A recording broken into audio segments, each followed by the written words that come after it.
Agua. Tierra. Fuego. Aire.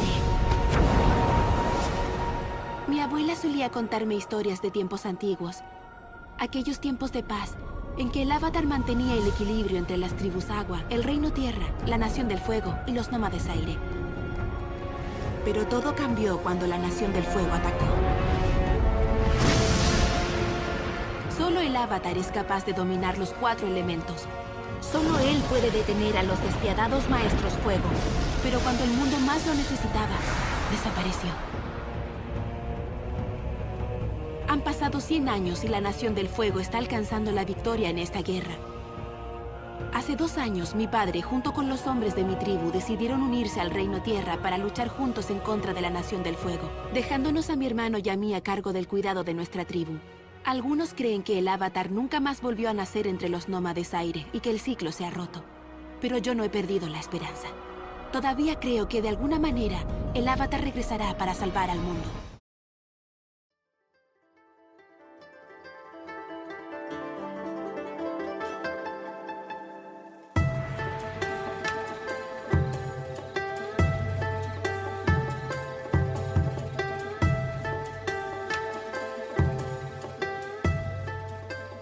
Buenos días, buenas tardes o buenas noches. Bienvenidos sean todos a este podcast para hablar de cosas frikis y la industria del entretenimiento. Hoy le toca a Avatar, la leyenda de Aang, a propósito de live action o adaptación, mejor dicho, que estrenó Netflix durante este pasado 22 de febrero. Vamos a hacer una pequeña radiografía junto a 2 invitados muy especiales que tenemos el día de hoy y que nos van a ayudar a hacer un balance de lo que fue esta primera temporada de adaptación.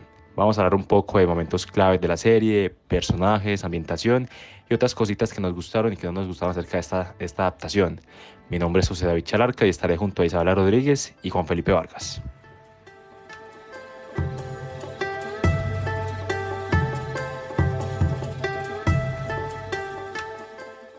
Quisiera saludar primero a Isabela Rodríguez, que es una de las invitadas que tenemos aquí en este podcast. ¿Cómo estás, Isa? Hola, ¿cómo están? José, muy bien. Estoy muy emocionada de estar acá porque la verdad yo sí soy súper fanática de Avatar. Tengo una pata tatuada en el brazo. Me he visto la serie como 3 veces, me vi La Leyenda de Korra, soy súper fan de Avatar. Amo Avatar. Y aquí en este podcast amamos a Avatar. Pero también tenemos la presencia de Juan Felipe Vargas, otro invitado que nos va a contar un poquito de qué le gustó, qué no le gustó. Juan Felipe, ¿cómo estás? Hola José, muchas gracias por invitarme al podcast. La verdad es que muy emocionado de hablar con 2 amigos muy entretenidamente de esta serie tan chévere que coge demasiadas cosas de la cultura y las amplía en una historia muy buena, entretenida e inolvidable. Yo solo diré que Avatar se siente como un abrazo del tío Airo en el corazón, porque esa serie es enseñanza de vida. Esperemos que esa percepción la compartan muchos fanáticos, porque la verdad el tío Airo lo amamos. Aquí en este podcast lo amamos y lo queremos mucho.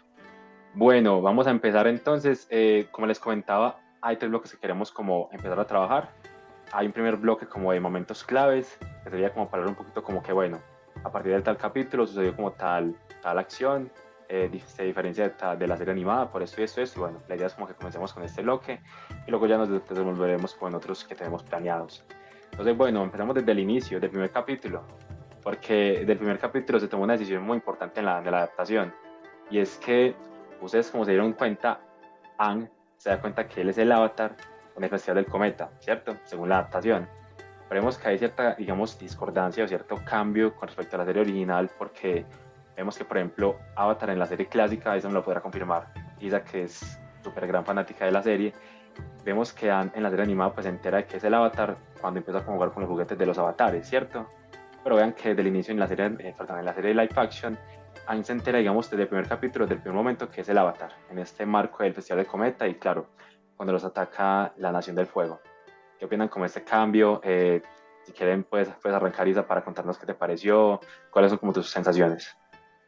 Bueno, pues no solo como en ese cambio de cómo Aang se da cuenta de que es el Avatar con los juguetes y acá pues es durante el cometa, sino también que hay un cambio muy interesante en el live action y es que deciden desde el principio contarnos, o sea, como de manera cronológica, cómo fue ese despertar o ese darse cuenta de que Aang es el avatar.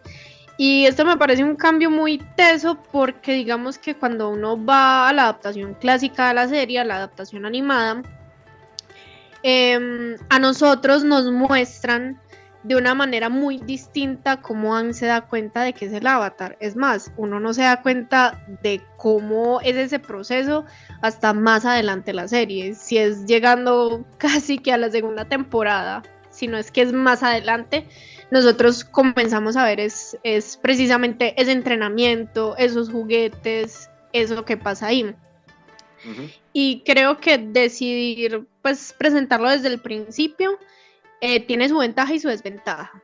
Entonces creo que tiene una ventaja respecto a los nuevos, pues como la nueva generación que se va a acercar por primera vez a la serie, que es como un poco más de contexto de quién es este personaje, porque Aang es un personaje súper entrañable, porque es como, pongámoslo en palabras de no sé, figuras populares, es como un Peter Parker, pero acá en este mundo pues de Avatar, porque realmente Aang es un niño, o sea, tiene 12 años, y es que a sus 12 años le toca empezar a asumir una responsabilidad gigante.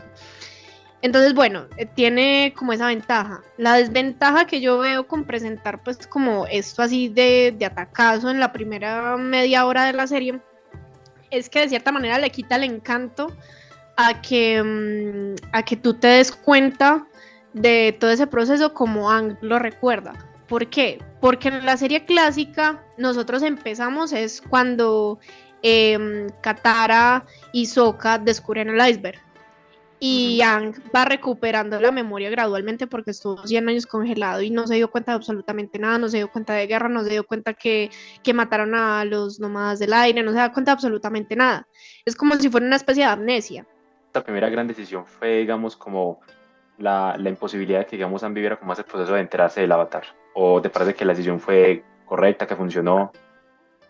Creo que puede funcionar, como dije, para la nueva generación, porque es de entrada, pues como el abrebocas, es como te dan la entrada a la serie con la gran noticia, con la gran trama, que es como este personaje va a ser importante por esta razón y se va a dar cuenta de esta razón en esta gran celebración por este gran evento que está sucediendo en el universo, que es precisamente pues con el cometa, que además le ponen como todo el misterio, es un cometa que pasa cada 100 años, y así porque incluso tiene relevancia, porque así es que Gran, la abuela de Katara, es que hace la cuenta de hace cuánto estaban perdidos en el mundo.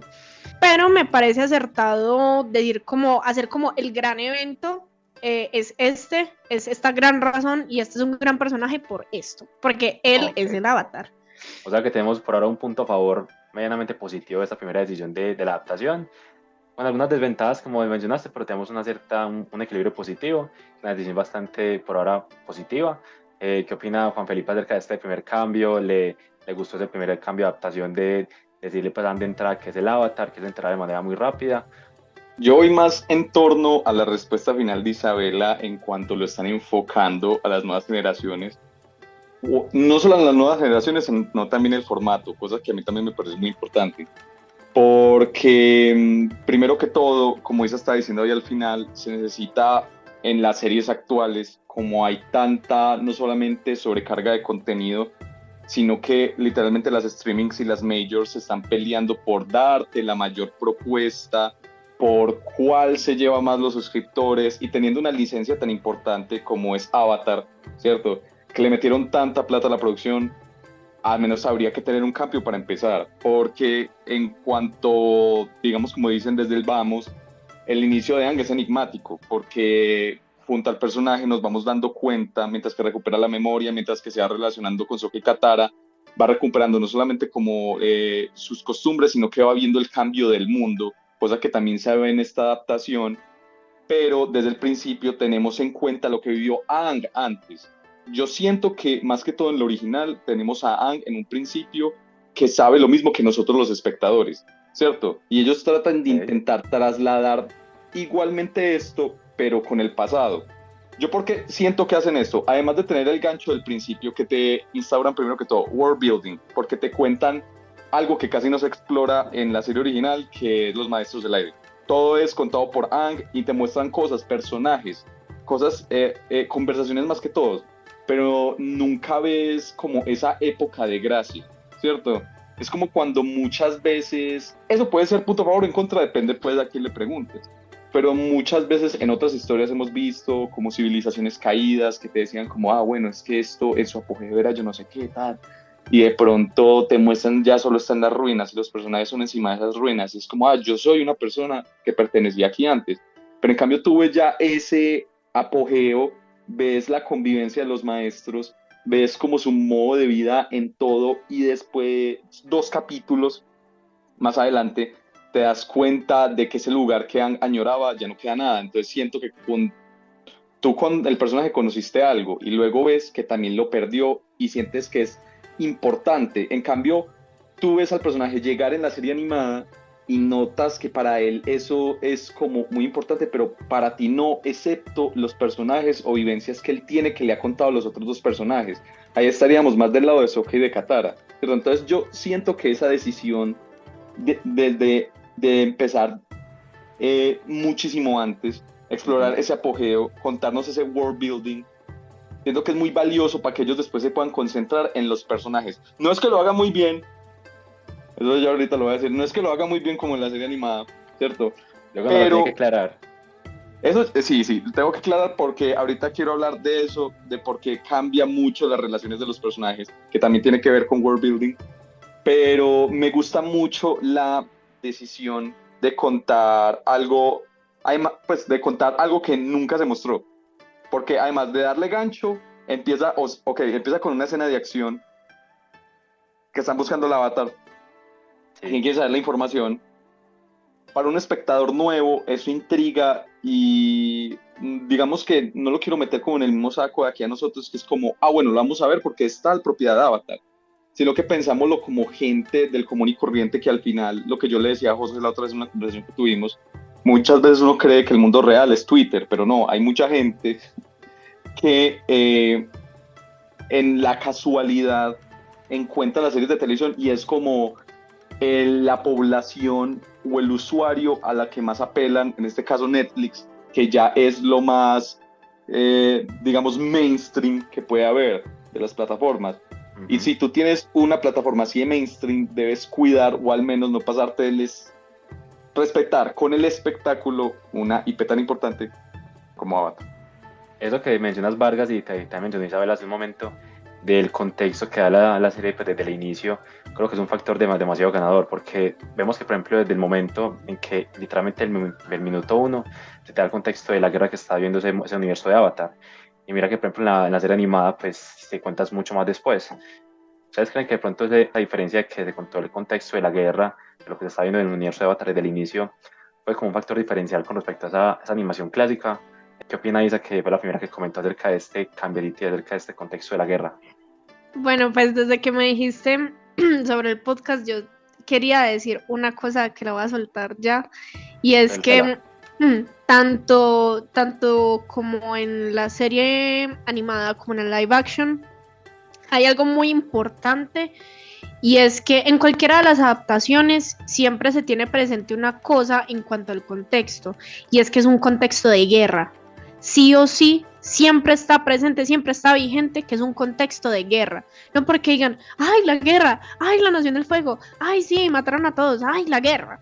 Sino desde la misma interacción de las personas, de cómo se tratan entre ellos, de cómo tratan a los foráneos, de cómo es la relación en los mercados, de cómo se trata el espionaje, porque uno piensa como que pues, o sea, es una serie para niños, adolescentes, pero hay espionaje entre las mismas naciones. Se trata el contexto de la guerra desde las vestimentas, se trata el contexto de la guerra desde la alimentación, desde las costumbres, desde lo visual se trata mucho el contexto de la guerra. Y es que precisamente me parece una cosa muy bonita porque, digamos, nosotros pues afortunadamente estamos en una época realista de Latinoamérica en el que sabemos que existe una guerra, pero no la hemos vivido como tal, ¿cierto? Entonces es como una guerra lejana. pero desde lo visual, desde lo que propone Avatar, que además es como una tierra ficticia, que es como toda una nación estructurada, política, geográfica, económicamente, Sí. se nota mucho que es una guerra. Y es precisamente esos contextos de paranoia o de estrés postraumático que puede generar la guerra lo que hace que ese desarrollo de personajes y ese desarrollo de sociedades dentro del mismo mundo de Avatar sea tan rico, tan interesante. Porque digamos, no es lo mismo de ver a una Katara que se acuerda de su mamá porque se murió o porque la abandonó, a ver a una Katara que cuida, porque Katara es una cuidadora, que en eso sí se pasa un poquito el live action, pero después lo hablamos, que es una cuidadora porque ella sabe que es perder a una madre a causa de la guerra, ¿cierto? Entonces, perder a un familiar a causa de la guerra genera una psicología y un comportamiento mucho más distinto en los personajes, que se nota de una. Es como no podemos, por ejemplo, el hecho de que desde el principio se nos muestre que Sokka está entrenando a los niños de la tribu, porque son niños. O sea, no pasan de los 10 años. Tú les ves las caritas y no pasan de los 10 años, no pasan de los 12 años, tienen la misma edad de Aang.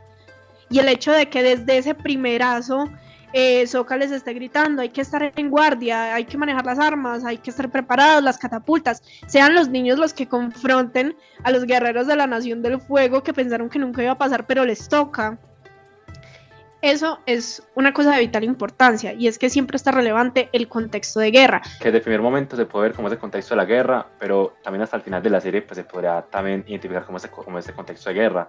Entonces, claro, digamos, tenerlo como desde el principio hasta el final va a permitir que ese universo pues que está en constante guerra, como lo mencionas, pues no pierda como ese hilo. Y creo que en ese sentido pues es muy ganador la serie y que lo logró bastante en esa primera temporada. Incluso desde lo visual, desde la colorización, por lo menos desde live action, todo desde esa visualidad y desde ese contexto denota guerra. Ok, justamente lo que mencionas también es muy importante porque creo que la construcción como de cada nación, de cada aldea, también aporta como esa rica narración de la historia. Justamente lo comentamos hace unos días, Juan Felipe, acerca como esa construcción de cada nación. ¿Qué crees que le aporta como a esta historia en general? ¿Crees que, como decía Isa, pues evidentemente se puede notar como, digamos, cada diferencia de cada nación? Por ejemplo, que las calles están más corroídas en tal aldea, que los vestuarios de tal manera en tal situación. ¿Crees que realmente estuvo como adecuado, que te pareció correcto como la construcción como de cada nación en la serie? Sí, o sea, teniendo en cuenta ya sea la adaptación o la serie original, creo que el trabajo por el que llamaríamos lore o la instauración del espacio cultural de cada una de las naciones, creo que está hecho de una manera como muy profunda, sobre todo cuando tenemos en cuenta que la historia siempre la tenemos desde el punto de vista de Aang y cómo nosotros los espectadores vamos descubriendo las cosas junto a él. Entonces no solo nos damos cuenta de sus costumbres, no solo nos damos cuenta de las vestimentas que ahorita mencionaba Isa, la importancia de esas vestimentas, la historia. Ahorita pues supongo que vamos a hablar un poco no solamente como de las naciones en sí, sino también los pequeños poblados que también tienen su propia historia, su propia cultura, como la de la isla que se me va el nombre, pero por ejemplo la de la isla donde vive Suki, que es donde veneran a esta avatar. Kyoshi, ajá, la avatar Kyoshi. Y cómo ellos tienen su propia manera de ver la vida, porque es una vida en la isla, así como ahorita Isa estaba mencionando cómo era el entrenamiento, cómo era la vida para los de la tribu del agua, ¿cierto? Cómo ellos veían esa vida, cómo estaba construido, y también cómo ellos no veían una vida más allá de esos muros, de donde siempre habían vivido. Entonces a mí Avatar, además de como yo te mencionaba la otra vez, para mí son dos historias. Uno, pues pueden ser tres historias. Uno es ante todo una historia de amistad. Para mí siempre ha estado claro eso. Pero ante todo también es una historia en donde se ve un choque cultural en un mundo que no está conectado. Y siempre ha sido así, que no está conectado. Por eso es que es un mundo en guerra. Porque es un mundo que lleva ya bastantes años con un solo conocimiento compartido, y es el enfrentamiento con la Nación del Fuego. El miedo a la Nación del Fuego. Si tú ves, siempre están hablando de la Nación del Fuego. Nunca ves en una ciudad como, ¿cierto? Omashu, sí. Se me pueden a veces saltar los nombres. El Reino Tierra, Omashu no te hablan, por ejemplo, no te no se preguntarán cómo está la tribu del agua del norte, porque siempre están concentrados en sobrevivir, en poder acatar las órdenes del Señor del Fuego para no descontentarlo. Me recuerda mucho, que tú sabes que todo siempre es una referencia grande, aún no voy a mencionar a Dune, eso ahorita vamos a hablar de eso, pero me remonto, por ejemplo, al Señor de los Anillos, y eso tiene que ver mucho con la posición del mal, y como te hablaban de Sauron y de Mordor, y que todo el mundo le tenía miedo porque había vuelto, y todos tenían miedo, y es de lo único que hablaban. O Voldemort en Harry Potter, no diga su nombre, que era el único conocimiento que tenían todos. Y nos podríamos quedar un montón aquí hablando. Sí, pero claro, y justamente Vargas, como lo que mencionabas hace un momento, creo que entonces, y también Isa estará de acuerdo a su intervención también, que la construcción de las naciones de Avatar me parece que estuvo muy bien hecha, en un lujo de detalles exquisito, tanto del vestuario, de la construcción de las ciudades mismas, todo estuvo impecable, ¿cierto?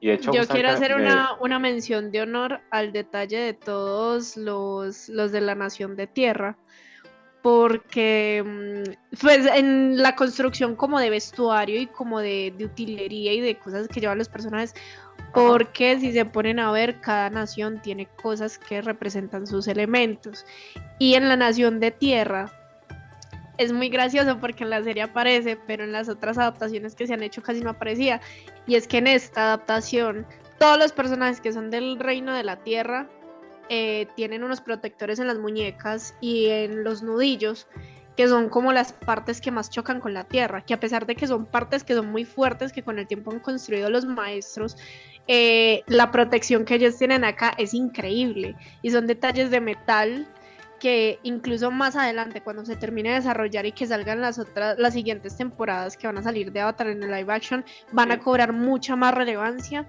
porque es de la Tierra Control que emerge el Metal Control, y como que te dan esas pistas muy importantes, como que cobran la composición de los elementos, como por ejemplo Aang todo el tiempo es suelto, o sea, su capa, su chal todo el tiempo es suelto, fluye con el viento, con las ventiscas, es muy libre. Todos los que están en las tribus del agua siempre tienen elementos circulares o con olas, son formas muy redondas. Los de la tierra siempre son cosas muy cuadradas. Son detalles muy finos los que mencionas. Y los del fuego tienen, por ejemplo, siempre terminaciones que son en punta, como las llamas del fuego. Entonces, eso es una cosa súper 10 de 10. O sea, se pusieron la 10 en el live action a detallarlo, la verdad. No, y si usted se dio cuenta que era más fanática de Avatar aquí entre nosotros, es así. Y son detalles muy finos, la verdad, los que mencionas, Isa. Eso me lleva a pensar también que, o sea, tanto la construcción de las ciudades, como el vestuario, como también los efectos especiales, es una locura. Porque miremos que ellos pasaron muchos meses como realizando como los movimientos como de los elementos en sus manos, sintiendo como digamos, esa sensación como de tirar como el fuego, la tierra, el agua. Yo creo que los efectos especiales en la serie son de verdad para destacar. No sé ustedes qué papel creerían y qué importancia tienen estos efectos especiales para la serie, cómo lo vieron en general. Hablando de los efectos especiales, me parece que aquí sí se nota, porque la mayoría de producciones de Netflix no lo hacen. Aquí sí se nota muchísimo que aprovecharon el dinero. Muy bien el equipo de VFX, salvo por momentos que parecía obvio. Yo sé que no están en Omashu no existe, pero cuidado con los cromas de Omashu. A veces Aang está atrás y se nota que es de papel. Ojo, muchachos, ojo con eso. Pero la mayoría, sobre todo cuando están haciendo el fuego control y el agua control, sobre todo el fuego, mis dieces. Todas las escenas de pelea de Zuko son God. El actor es God. Bueno, ahorita vamos a hablar de las actuaciones. El actor es God en sus escenas de pelea. Eso es muy importante, sobre todo cuando estamos hablando de efectos especiales que se fusionan muy bien con las coreografías de batalla. Nada mejor que eso. Y también, aún más difícil, los efectos especiales ergonómicos, destacando dos criaturas, Momo y Appa, en función de la interacción con los personajes principales. Cuando ellos los tienen en manos, uno se le olvida que es un efecto especial, y uno también se le olvida que primariamente es televisión. Entonces yo siento que por ese sentido, muy bien hecho. Estoy hablando, por ejemplo, de Momo, de la cola, de las orejas, todo se ve muy bien. Y sí se nota que es una superproducción, sí se nota que le metieron toda la plata, nunca dieron las cifras completas de cuánto valió, pero sí me pareció admirable porque sí se venía diciendo mucho de que Netflix andaba muy bien con las adaptaciones y yo decía, wow, ¿cuándo? Llevaban un gol con One Piece, ¿cierto? Y One Piece ya se veía bien. Pero uno llega y ve esto y uno dice, wow, algo puede lucir mejor que One Piece. No, y ojalá que se mantenga así durante las siguientes adaptaciones, ¿no? Que todavía quedan muchas temporadas por adaptar a Netflix. Isa, cuéntanos qué opinas de los efectos especiales. Muy ganadores, ¿cierto? Sí, la verdad yo quedé muy sorprendida porque pues tenemos una adaptación de Avatar que todos quisiéramos olvidar, donde todo se ve un desastre. El fandom venía maltratado. Sí, sí, sí, se veía muy mal, la Cuidado, verdad. cuidado. Eso es uno de los Y cuantos 5 tropiezos de M. Night Shyamalan, pero lo seguimos queriendo. sí. Producciones que nunca debieron haber salido. Sí, pero los efectos especiales la verdad es que me sorprendieron mucho, porque cuando son texturas como lo pueden ser el agua o el fuego, que son como elementos tan fluidos que no tienen un control y nunca lo van a tener en la vida real, pasarlos a una adaptación para que se vea real, para que se vea coherente, es un trabajo que es muy teso.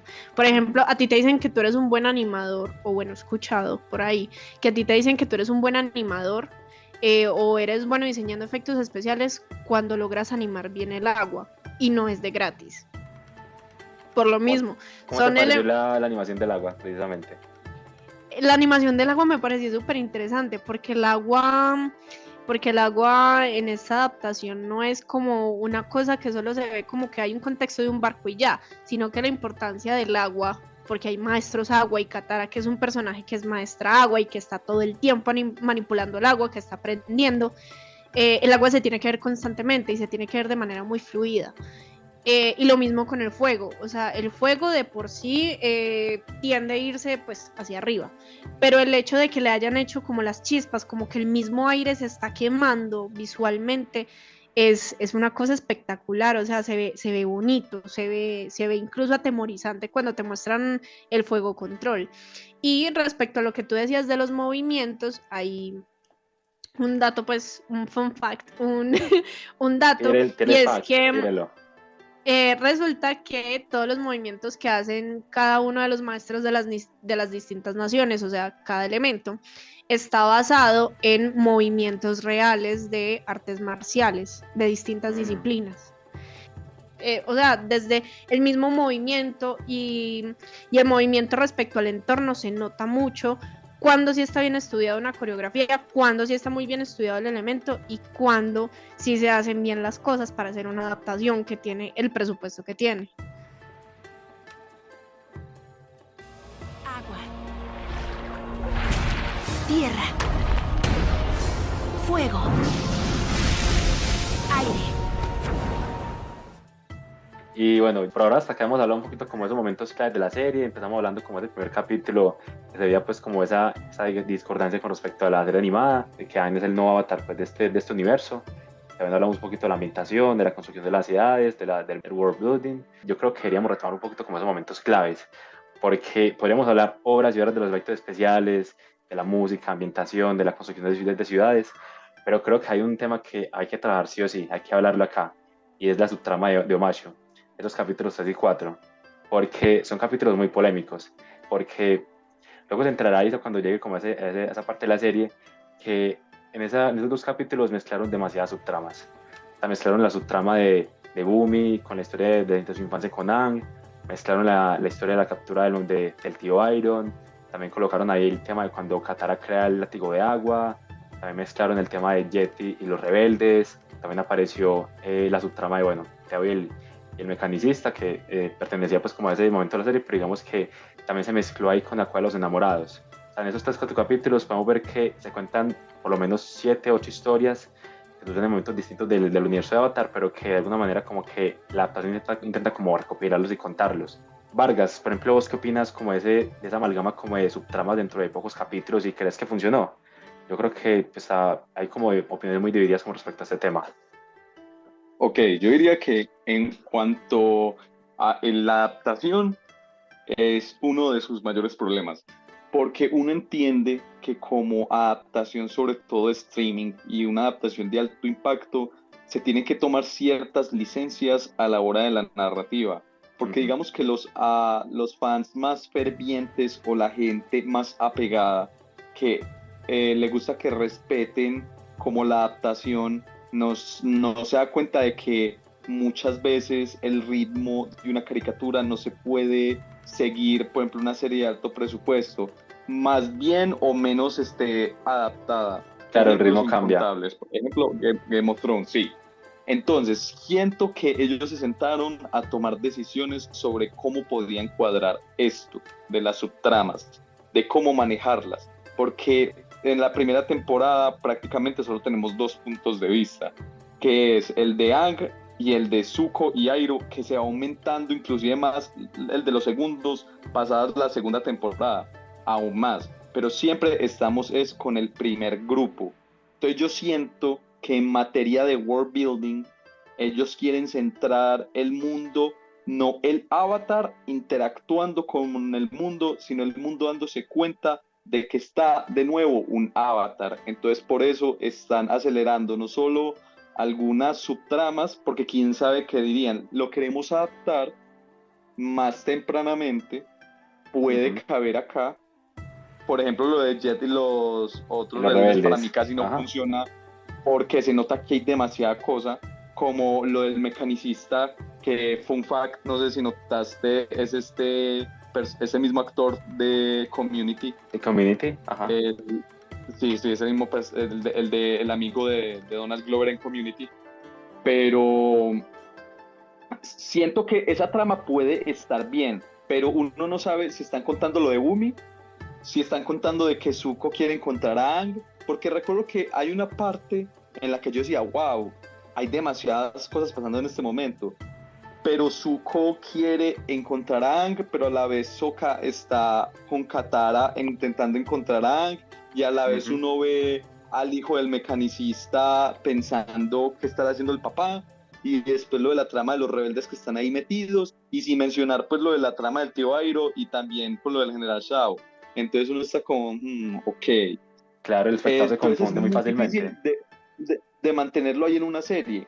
Con la leyenda de Aang como base, la animada, era ir a lo seguro porque tenías en Omashu el punto de vista único de Aang, teniendo en pro otras cosas, como que cuando él se encontraba con personajes, esos personajes les podían a ellos contar historias que se formaban en una subtrama, pero eso no pasaba de un mero cuento.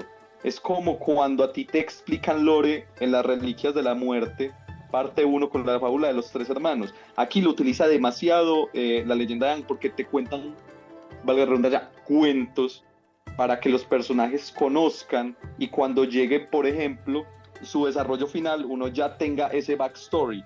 Rompen, por ejemplo, la primera regla del show don't tell y uno la perdonaría si uno no se acordara que tiene un material original que lo hace muchísimo mejor. Entonces, no, y no solamente eso, Vargas, sino también, por ejemplo, el hecho de que, bueno, por un lado, pues como mencionabas, pues comentaron con muchas tramas en pocos capítulos, pero también está el facto de que, por ejemplo, contaron como, digamos, historias o acciones que pasaron en el segundo libro, que se supone que para ese momento de la serie, pues no tendríamos conocimiento. También. O también, por ejemplo, la inclusión de Azula, que es un personaje clave en esa primera temporada, y que no conocíamos de ella hasta el segundo libro. Entonces, claro, también este tipo como de situaciones son las que modifican mucho como el conocimiento del espectador, ¿no? Sí, no, totalmente. ¿Puedo opinar también sobre eso? Claro, Isabel, la meta de la cucharada, estamos esperando para escucharla. Bueno, pues, o sea, lastimosamente, pues no he llegado, pues, como a esa parte de Omashu, pero sí recuerdo, pues, que en la serie original, Omashu es como el epicentro también de ese choque de hay guerra, hay aliados, y la mayoría de las naciones, pues, no son aliadas, por lo mismo. Y creo que también es una cosa que debe ser muy tesa desde producción, porque es que tú estás presentando primero una primera temporada que tiene menos de 10 capítulos. Tengo entendido que son 8, ¿cierto? Sí, son alrededor de 8, sí. Entonces, hay que mostrar un contenido en 8 episodios que una serie animada te lo puede dar en 24 capítulos. Porque así es la leyenda de Aang. Los libros son Los libros que acá serían pues como las temporadas de la serie clásica son 24, 20, 18, pues o sea, sobrepasa los 10 capítulos. Entonces desde producción sí o sí se tienen que tomar decisiones de cómo carajos cuento esto en una hora. Porque si Claro. te pasas de la hora, si te pasas de la hora y media, casi que estás haciendo una película y es mucho contenido y muchos efectos especiales y esto y aquello. No, es una Y decisión difícil, claro, sin es duda. una decisión difícil, claro, pero también es una decisión sabia saber cómo hacerlo. Porque eso sí, Avatar es una serie que es muy rica en muchas subtramas. Y por lo mismo, por tener una longitud tan extensa, puede hacerlo de una manera correcta. Es decir, tú te disfrutas esas subtramas, tú te disfrutas la historia de Bumi, tú te disfrutas y entiendes la rebelión de este chico de Omashu, tú empiezas a comprender cómo va funcionando ese mundo también con esas subtramas.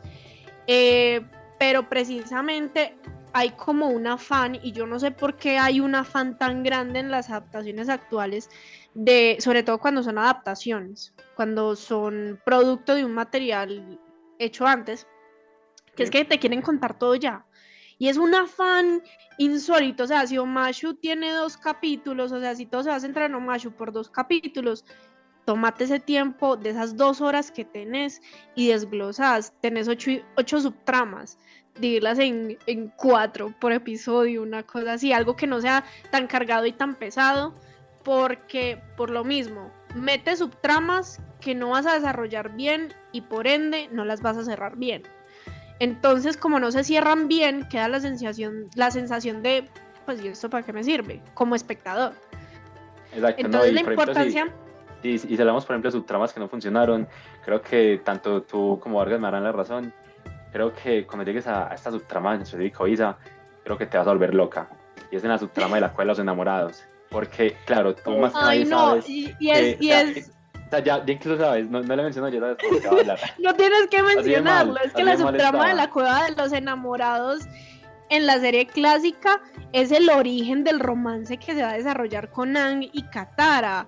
Es literal, fue madre, Exacto. es el Y inicio mira que de la adolescencia de Aang, es el inicio de encontrar la esperanza, es la cuestión de me estoy aferrando a estas personas por ansiedad, porque no me quiero sentir solo, y al mismo tiempo es como una manera muy bonita de contar de que me siento en medio de la oscuridad, perdido en un laberinto, no sé para dónde ir, porque tengo esa responsabilidad de que la gente depende de mí, y también es mi responsabilidad ser una luz de esperanza. Entonces me imagino que me va a dar mucha rabia cuando te va a dar llegue mucha ahí. rabia porque mira, para empezar, los protagonistas de esta subtrama de la cual los enamorados son Sokka y Katara, o sea, Aang, nada que ver. Entonces, ¿qué pasa?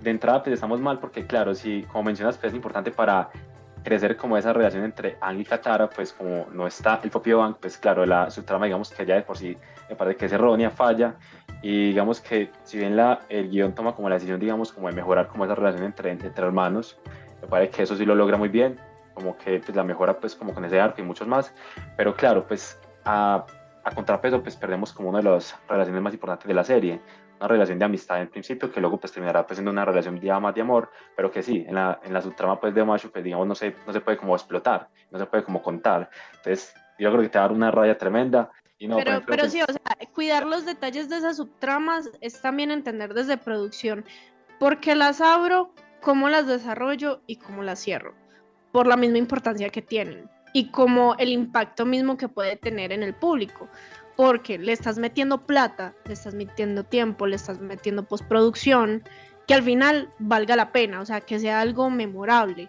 por lo menos para el espectador, que se acuerde que ese detalle tenía algo que contarte.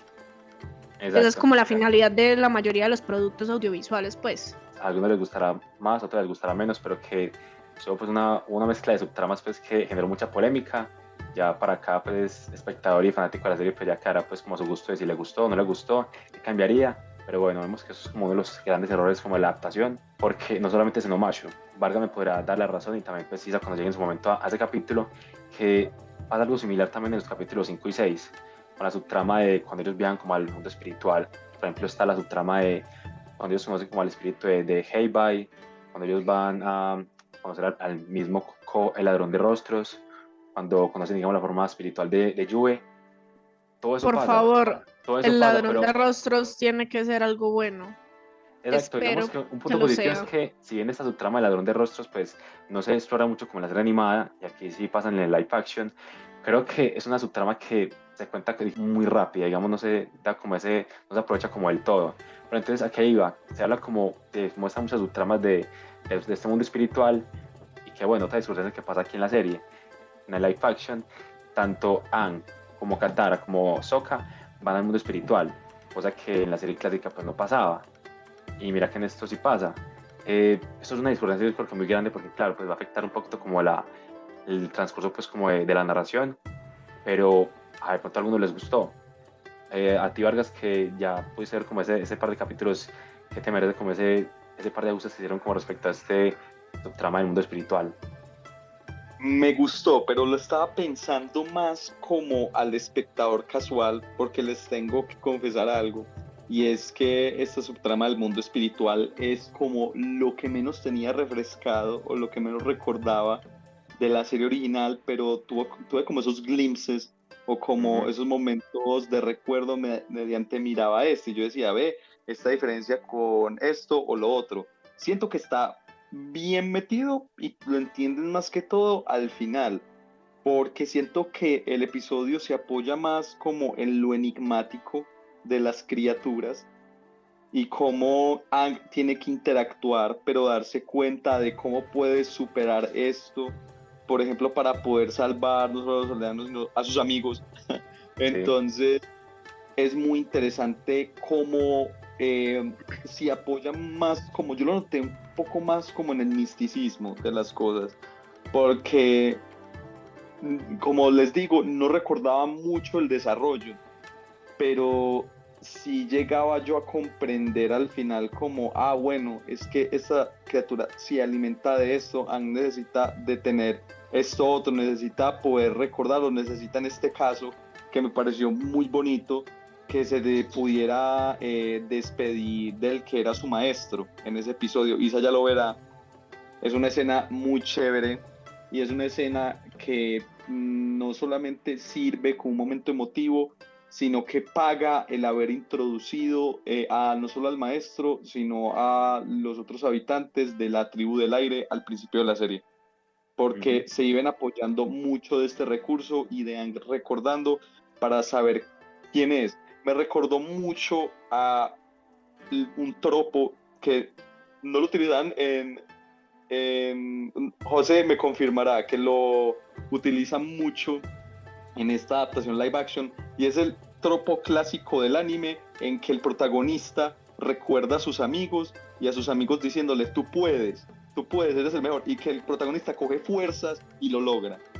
Tropo en clásico. El mundo de la animación lo conocemos como el poder de la amistad. Sí, el poder de clásico, la amistad. Sí, señor. Sobreutilizado y explotado en Naruto, no más. Listo. Es verdad, eso es muy cierto. Bueno, Isa, ¿qué expectativa le genera como estos cambios que le mencionamos como así, como por encima del mundo espiritual? Bueno, hay un detalle muy interesante. Puede ser interesante o puede ser, digamos, problemático. Y es que, aunque muchos no lo esperaban, apareció el búho de la sabiduría en esta temporada. Una figura enigmática que justamente a eso iba, que no aparece hasta en la segunda temporada de la serie clásica. Entonces, es como de los cambios también que generó esta serie. Perdón por el spoiler, Isa, pero ¿qué te merece este pequeño detalle? No pasa nada. Pues sí, es que a mí no me gustan los spoilers, pero en este caso los acepto.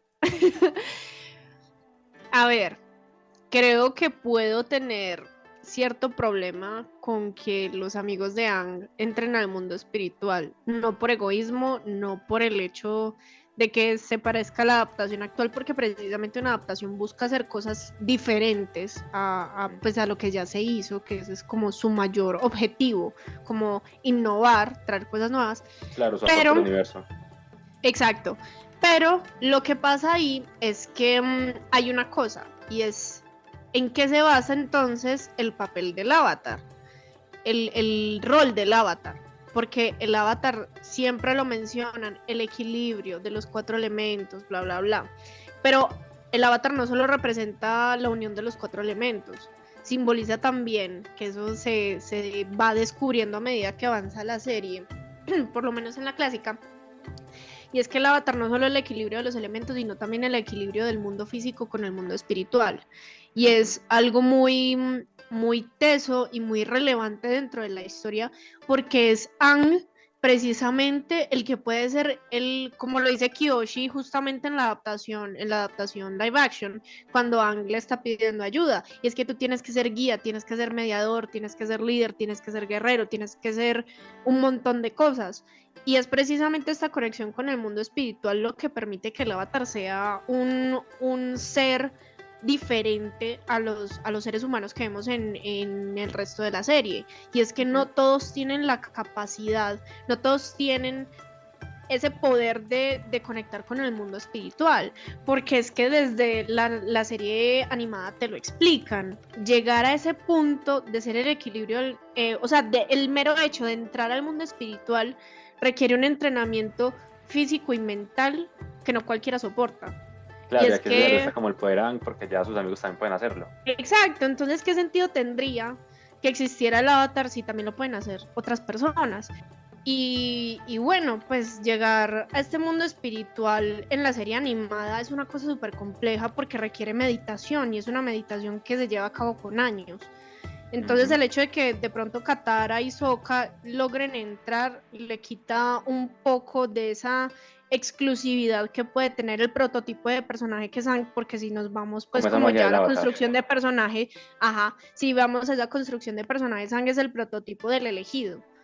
Yo creo que justamente es como de los momentos y de los temas como más problemáticos como de la serie, que ha generado con mucho revuelo pues como alrededor de la misma. Pero bueno, ya que mencionaste el tema de Aang, claro, ¿cómo no vamos a hablar del protagonista de la serie? Pero antes de que entremos a hablar de personajes, quisiera que habláramos de un último momento clave que, bueno, spoiler alert para Isa, y es que hay un momento muy interesante, conste que avisé, que es un spoiler, hay un momento clave de la relación entre Zuko y el tío Aero, y es que hay un momento particular en que se cuenta como la historia, digamos, de la tripulación de la tropa 41, de esa tropa que estaba pues destinada pues a morir por los planes de la Nación del Fuego, pues en su proceso pues como de invadir naciones. Pero ¿qué pasa? Que la serie no solamente te cuenta como la historia como esa invasión, ¿no?, de la muerte de la tropa 41, sino que te muestra como la historia pues como de ese proceso de Zuko, de cómo pues arriesgó como su vida literalmente, para poder salvar su tropa y para, digamos, emprender como esa viaje hacia Aang, ¿cierto? Hacia el Avatar. Pero ¿qué pasa? Que en el live action no solo se cuenta como esta historia, sino que se le da un agregado y una frutilla interesante, un póster maravilloso. Y es que además de que se le cuenta pues como la historia como a la tropa de lo que hizo Zuko, es que hay un plano, es bellísimo, de Zuko pues en la mitad como de su tropa, ellos reconociéndolo como con la cabeza pues, hacia abajo, reconociéndole que él fue quien les salvó la vida. Y es un momento que digamos no se ve como en la serie clásica, pero que en esta live action como que pues, la apuesta que se ve, y de verdad me parece que es maravilloso, porque es el hecho de que Zuko, que estamos acostumbrados a ver como que sea pues como gritón, que sea un poquito como fastidioso para hacerse como escuchar, de que intenta como dar como esa autoridad pues junto a los demás. En este caso, después de ese momento, como que la tropa 41 como con Zuko ya hay un respeto como tanto de un lado como para el otro, y creo que es un momento muy hermoso en la serie. Es un momento que claro, es distinto de la serie original, pero creo que le aporta mucho como este universo de Avatar. Para empezar, Vargas está por allá muy calladito, cuénteme qué le pareció con este momento que marcó como una diferencia como con la serie clásica. Empezando por ahí, todo lo que tiene que ver en el arco de Zuko y el tío está muy bien escrito. Ya salvo las interpretaciones en sí, el arco de ellos está mucho mejor conseguido, y aquí no hay duda, yo diría que está hasta objetivamente dicho que a los momentos están mayor o mejor, pero poderosamente ejecutados entre Zuko y su tío, porque estamos hablando de una historia que se cuenta tanto en flashbacks como en el presente de la serie, y tenemos dos problemas, ¿cierto? De Zuko con su padre y de Airo lidiando con la muerte de su hijo.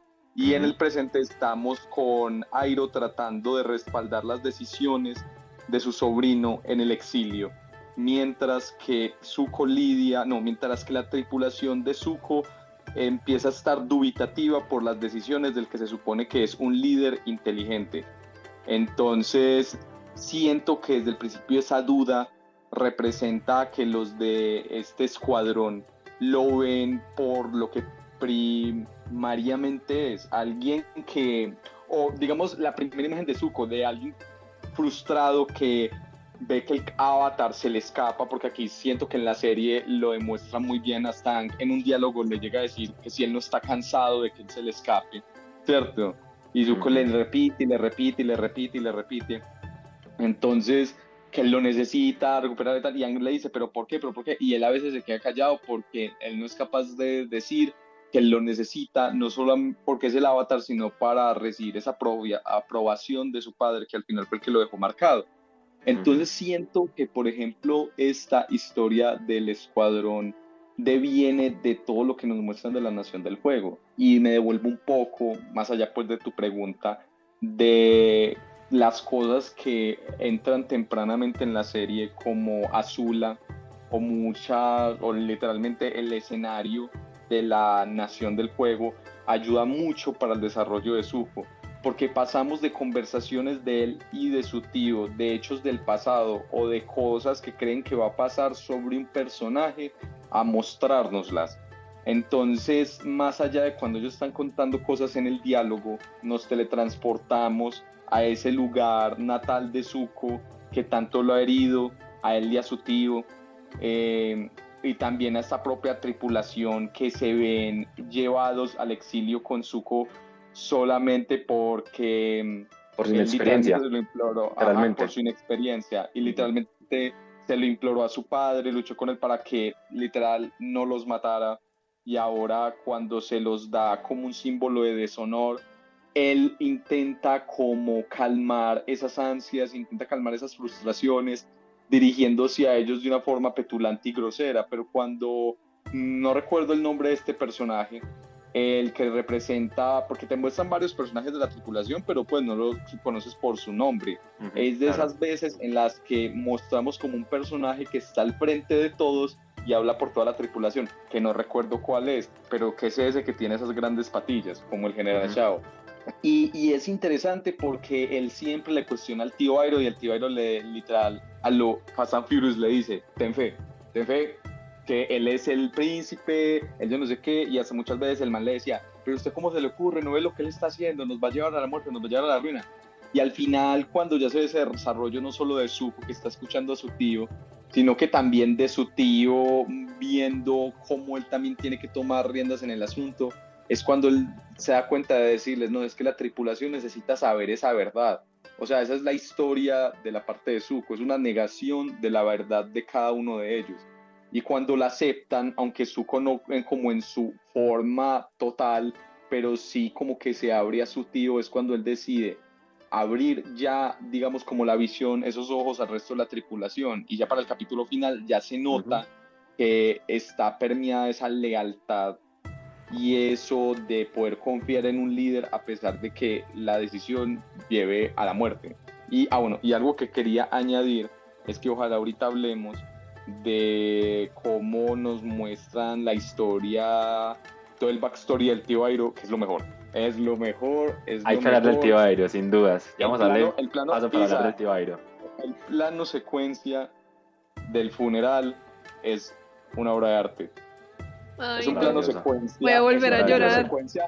Él está sentado y es un plano secuencia en donde se va acercando gente y la cámara se va acercando así. Y es una escena como de 3-4 minutos. Voy a volver a llorar. Y el actor lo hace. José sabe. Claro, el matiz es plano es hermoso. El matiz, ahorita vamos a hablar de esos momentos, sobre todo de ese actor. No, de hecho quiero que lo hablemos ya. Esperen, no, yo qué. Yo no voy a opinar de esto. Isa quiere decir algo sobre ese momento que mencionamos con la Tropa 41. Sí, claro. A ver qué expectativas tienes con ese momento. ¿Cómo te lo imaginas?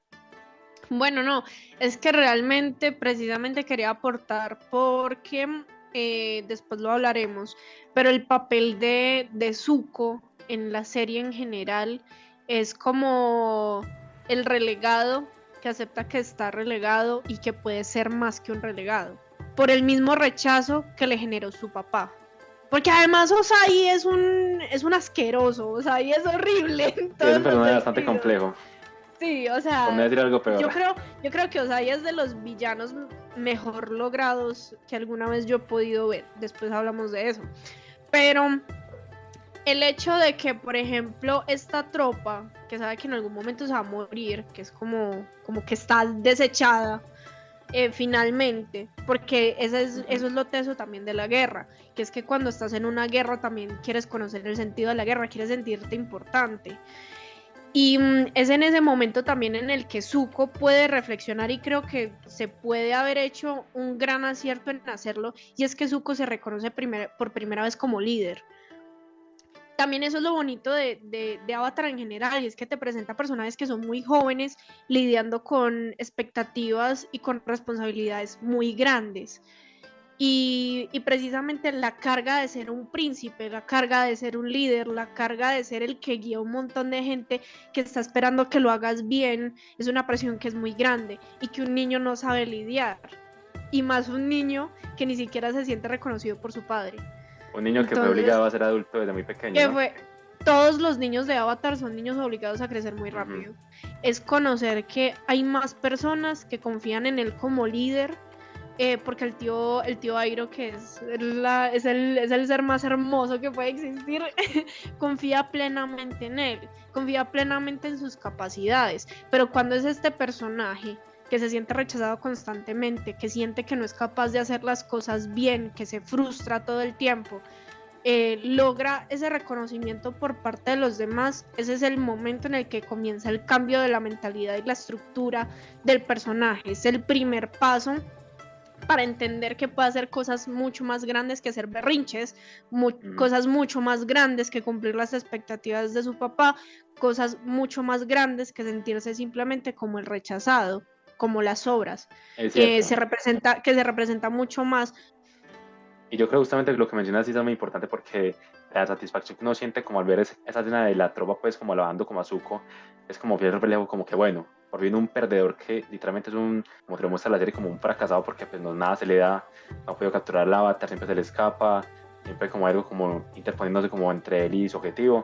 Ver como la escena de que alguien por fin lo está como digamos reconociendo, su esfuerzo, su significado como persona, creo que es muy importante. Y creo que quizás como por ahí va como el hecho de que uno sienta como tanto placer al ver como la escena de que su tropa por fin lo reconozca. Y bueno, yo creo que hay que seguir hablando de la Nación del Fuego. Metamos bien una vez en la sección de personajes. Estamos hablando del tío Airo, de Zuko, que veo que se hablan del tío Airo. Y es que yo creo que hay una nación muy interesante dentro de la serie, y sin duda es la Nación del Fuego. Porque sabemos que hay una trama muy compleja, no solamente del tío Airo y de Zuko, sino también justamente, como lo mencionaba hace un momento, con Azula, con Ozai, porque vemos que hay una especie como de paralelismo, o digamos un contrapeso muy marcado. Y es que claro, por un lado tenemos como el tío Airo y Zuko, que siempre están casi que en todas las escenas juntos, mientras que vemos cada vez más frecuente como a Ozai y Azula, que en este caso pues vemos que mientras Airo y Zuko tienen como una relación un poquito como más de confianza, de amistad, de literalmente velar uno por el otro, porque están solos en busca de una misión muy difícil, que es capturar al avatar.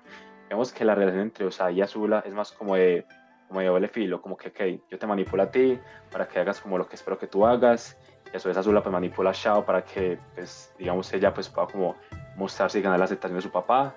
Y a su vez también hay que hablar de eso, o sea, Shao creo que es un personaje que fue nerfeado por el guión, porque creo que en la serie animada vemos un personaje como muy fuerte, que incluso le ayuda como a crecer en su camino de buscar al avatar a Zuko, pero creo que Shao aquí digamos que gana ese protagonismo, o como que solamente va como a generar como disputas como en ambos lados, pero que no aporta, pues no tiene como ese peso como narrativo digamos de la serie clásica. Entonces ustedes qué opinarán como de este aspecto, pero en conclusión, ¿ustedes creen que se maneja bien como esa trama, o esa compleja trama o relación entre los personajes de la Nación del Fuego? Y es usted que está que se habla del tío Airo, arranque. Bueno, es que ay no, es que Avatar es maravilloso por lo mismo que voy a decir. Cada nación tiene un tipo de personalidad, o tratan de reflejar un tipo de personalidad muy representativo de cada elemento y de cada nación. ¿Por qué? Precisamente por lo que acabas de decir. Todos los de la Nación del Fuego son representados como unos manipuladores, como unos bravucones, como unos buscapleitos. Y no se cambia esa perspectiva, primero hasta que Zuko cambia, segundo hasta que conocemos más a fondo, todavía más a fondo al tío Airo, y tercero hasta que los protagonistas se involucran en la Nación del Fuego. Pero es precisamente como esa construcción de personajes de que te quieren mostrar cosas muy específicas, de cada nación para que te hagas una idea de qué rol cumplen dentro del mundo, lo que hace bonito cuando se rompe. Porque es como que en cada nación va a haber un manipulador, en cada nación va a haber alguien de doble filo, pero se ve muy representadas por el rol de cada una de las naciones, porque, bueno, vamos a empezar a hablar entonces primeramente del tío Airo, porque es hermoso. Empieza lo del porque tío Airo, el tío Airo se le reza. Bueno, el tío Airo es como que a veces tú dices, el por qué está ahí, el por qué estuvo destinado a estar en la Nación del Fuego. Es que además él es un personaje chistoso. Todo el tiempo, o sea, todo el tiempo es chistoso, te da ternura, te provoca abrazarlo. Es el tío o el abuelo que tú siempre has querido tener. El tío Airo representa un papel muy importante, sobre todo con Zuko, por su relación que tiene con él. Y es que él es prácticamente su polvo a tierra. Es como el monje Yatso para Aang. El tío Airo es lo más hermoso del mundo porque es la búsqueda de la calma. Y es la búsqueda de la calma porque precisamente su hermano es el bravucón más grande que puede existir en ese planeta. O sea, que Ozai sea el rey que quiere perpetuar la guerra y que quiere acabar con el ciclo del Avatar es un genocida. Y siento que sin despreciar la trama de Aang, porque Aang es mi personaje favorito, pero es el acompañante del personaje más traumado que tiene la serie. Isa, tú que digamos no has terminado como de ver el live action, pero que ya has visto, claro, actuaciones del tío Airo en esta adaptación, ¿qué te parece? ¿Te está gustando como esta nueva versión del tío Airo? ¿Te recuerda la versión clásica? ¿Cómo es ese sentimiento nos sale como con el tío Airo? Que lo quieres tanto. Bueno, pues es que la imagen del tío Airo de la serie clásica es una cosa que yo creo que muy pocas personas, pues, o sea, solo los que la hemos visto podemos entender el simbolismo de ver al señor gordito con la calvita y su moñito. Y te lo preguntaba porque en parte que muchos creen que la actuación de este tío Airo en el live action es incluso un poquito superior a la serie animada. Que tú pues a mí me ha gustado bueno. Mucho. Lo es. Ah, pues bueno, a mí me ha gustado. Quiere leña al fuego. Pues a mí me ha gustado mucho, realmente. Cuando termine de ver la serie, pues lo diré pues mucho más fervientemente por lo que veo. Pero sí me ha gustado mucho, porque siento que sí da como esos dejes de calma en medio de tanto caos. Y siento que sí es el confort, siento que sí logra cumplir y que está cumpliendo, por la parte que voy, que sí está cumpliendo ese rol de cuidador, de mentor y de tranquilidad que trata de ser constantemente para Zuko. Agua, tierra, fuego, aire. Bueno, Isa nos comentó acerca de este amor que siente por el tío Airo, de que esperemos de que le termine de gustar la adaptación, esta nueva actuación pues, del tío Airo en el live action. Esperemos que sea así. Y bueno, pues como le preguntaba a Isa hace un momento, Vargas, ¿qué opinas con esta compleja trama de la Nación del Fuego? Hay una especie como de trama de manipulación, de odio, porque también un poquito como esperanza, de amor por parte del tío Airo y de Zuko. Y que bueno, hay también un detalle muy interesante. Es también como la introducción de no solamente de Azula pues en esta primera temporada, sino también de Mei y Ty Lee, por lo cual también quieres comentar como respecto como a ese cambio, estás libre de hacerlo, pero bueno, comentándonos como qué te pareció como los personajes de la Nación del Fuego en esta temporada. Siento que, y vuelvo a hacer hincapié en esto, la serie live action lo hace mucho mejor desde el principio, porque te denotan desde que matan al primer mensajero en la primera escena, que él se da cuenta y se extraña de que la Nación del Fuego esté atacando. Algo que te dejan siempre claro al principio de la serie animada, como bueno, estos son los malos, aquí hay un principio de extrañeza de un personaje pensando de que esta es la primera vez que esta nación ataca. ¿Y por qué? Porque tiene un líder fascista de fuego. Entonces, ¿qué ocurre? Que la Nación del Fuego se corrompe durante los años que Aang desaparece porque crea una estirpe de líderes que están corrompidos no solo por el poder, sino que son generaciones de personas que han tenido que aprender el arte de la guerra, no para llegar a una paz, sino sobre el control y sobre el poder de unos sobre otros. en este caso de la supremacía de una cultura, y no solamente de una cultura, sino del arte de un poder sobre todas otras, y sembrando el miedo para no salir destronado por una figura mítica que han intentado apagar, ¿cierto? Entonces siento que ese es el origen de todos los traumas y de todos los pesares y de todos los comportamientos de todos los de la Nación del Fuego. Pero lo que me gusta del tío Airo, que es donde llegamos, es que es un personaje que en medio de la guerra, no solamente por la pérdida, sino que en medio de la guerra se da cuenta de que no está luchando por algo que él realmente cree, ¿cierto? Entonces ahí es cuando, digamos, el personaje se rompe para la eventual muerte después de su hijo, que siento que en la serie, y ahí ya voy a hablar de eso, más que ahorita ya hablo de Azula, pero en la serie te explican con una mirada y con una conversación porque el tío Airo quiere proteger a Zuko y lo va a acompañar siempre, no solamente porque le recuerda a su hijo, sino es por la escena del funeral que me parece increíble, porque va su hermano y le habla del poder, de lo que tienen que seguir batallando para alcanzar tal, no le habla de su hijo. Y van otros sargentos, van otros guerreros a hablarles de cómo su hijo era en batalla, y él es mirando al vacío, escuchando a la gente. Vemos a la gente cortada en la escena, mientras que tenemos una cámara en un dolly in que se va acercando al tío Airo, y todos están cortando, y la única persona que muestran es cuando Zuko se arrodilla junto a él y le dice que a pesar de que le dice estas palabras, y para mí eso es lo mejor que hace la serie. Isa ya lo va a ver y es la mejor escena de la serie. A Isa le va a encantar. Llega y le dice al tío Airo que él va a recordar siempre al hijo de él, ¿cierto, José? Porque lo ayudó, porque lo... O sea, porque lo llevó como en batalla, y era como una especie como de medallón que le dio en su momento. Sí, y dijo Zuko para que era bueno y que por eso lo iba a recordar más que por ser un buen guerrero. Entonces el tío Airo por primera vez, si mira a la persona que está hablando, mira a Zuko, obviamente ve ahí a una persona que está inocente porque es un Zuko que todavía no ha luchado esa batalla ni todavía está exiliado, y es como todavía esa inocencia hablándole como lo que él quiere recordar de su hijo, y el tío se queda con la mirada perdida y de pronto le empiezan a salir lágrimas de los ojos y uno dice ese momento.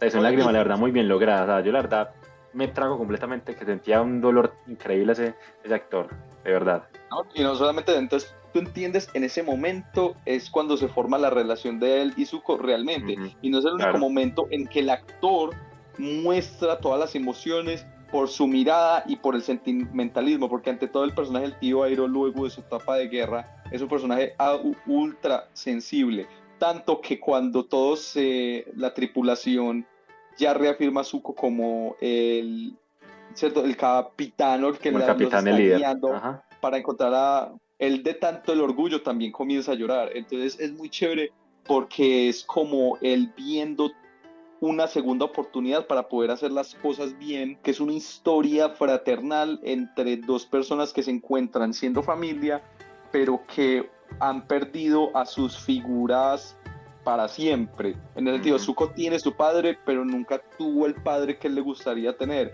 y Airo ya no puede hacer nada para recuperar la vida de su hijo. Que además es súper importante que Zuko también pierde a su mamá, porque los abandona en este mismo contexto de que no está de acuerdo con los ideales de una guerra sin sentido, que es una guerra solo para tener poder. Bueno, a la serie eso le valió verga. Sí, a la serie de verdad no lo contaba. Bueno, pues ahí eso también es súper importante, porque el tío Airo, como personaje, todo el tiempo le recuerda a Zuko, tienes los mismos ojos de tu madre. Y ese hecho de tienes los mismos ojos de tu madre, para Zuko lo es todo. Y por eso también es bonito, o sea, encontrar la paz y la calma en medio de una guerra que lo único que quiere pues es acabar con todo el mundo, a ver quién tiene más poder, es también valiente. Y concuerdo mucho con lo que dice Vargas de decidir en medio de todo este contexto de guerra únicamente por poder, porque ya viví una pérdida y me di cuenta que esto no es lo que quiero, que no es mi ideal. Es también una forma de decir que puede haber valentía en estar en desacuerdo con un poder que se ha estructurado por años. Es cierto. Para que conectemos un poquito como con el Zuko y Tío Airo, ya que me comentaron un poquito como ese cambio que notaron como en Azula, no solamente por el hecho de que aparece en esa primera temporada, sino por el hecho de que asume un papel de liderazgo que quizá en la serie clásica pues no toma como tan temprano. Y vean que incluso ella, pues como pues ahorita mencionaba también, ella manipula pues por así decirlo, pues a Shao, ¿cierto? Al Capitán Shao, que en la serie clásica pues tiene un protagonismo brutal, pero que a Azula, digamos, contarle que Osai la vea como una hija pues decente, honorable, que está pues como a la altura de lo que él le imponga a ella, o sea, lo manipula. Y es como el contraste como con las relaciones de confianza, de amor y de pureza del Tío Airo y de Zuko, sino que ahora tenemos también esa relación como de odio, manipulación, sí, de literalmente manipulación entre Osai y Azula. ¿Qué opinan como ese cambio de Azula? ¿Les gustó que apareciera como en la serie tan temprano? ¿No les gustó? ¿Quién quiera hablar Me primero? gusta, yo. Me gusta mucho que la introduzcan desde antes, porque si hay algo que muchas series o historias pecan, que pecaba ya Avatar, porque pues fue escrita, aunque tuvieran una línea de tiempo de lo que querían hacer, obviamente alguien como cabeza creativa y dice, y si metemos ya el ecosistema de la familia de Zuko, entonces, oh sorpresa, en la segunda temporada aparece la hermana de Zuko, que por sorpresa no fue mencionada, que había la familia, que el Lord del Fuego, tal, pero, ajá, en cambio aquí ya se siente como más cohesivo, no sufre como ese meme, es que ese tropo del hermano perdido, sino que tenemos una presencia que al propio personaje lo hace cuestionarse no solo a sí mismo, sino a sus propias acciones, porque vive en la tremenda comparación siempre, y a pesar de eso no es lo normal de que es un personaje que se siente menor o que se siente opacado por otro, porque es desde la perspectiva de ese personaje, sino que lo podemos ver desde esa hermana que sabe que su hermano se siente opacado y lo sigue haciendo, porque su padre ante todo es selectivo, es un padre que quiere crear otra versión de esa misma vertiente de poder, de esa figura poderosa, de esa familia de la Nación del Fuego. Entonces, ahí es donde se denota esa diferencia. Entonces siento que Azula va en ese momento. Ya otra cosa, si nos vamos con la actriz que más o menos... ¿No te convenció mucho? No me convenció mucho, pero yo creo que ya es un casting no tanto físico, porque yo sí creo que el casting físico les afectó mucho, fue a las compañeras de la propia Azula, que sí me parece que son dos muchachas asiáticas random que les pusieron una peluca. Entonces, sí, la verdad. Amaya Azula sí. Sí, no, o sea, total, hay una... Y ellas son personajes que los van a desarrollar mucho mejor en las siguientes, porque Claro. ahí en las siguientes fueron cuando ya tenían la razón de existencia. Y me parece súper charro que aquí hayan decidido desarrollar a Azula, pero digamos como sus acompañantes, su trama, la hayan dejado literal en un tercer plano como NPCs. O sea, es que no lo puedo definir otra cosa que no sean NPCs, porque son dos personajes que la están mirando.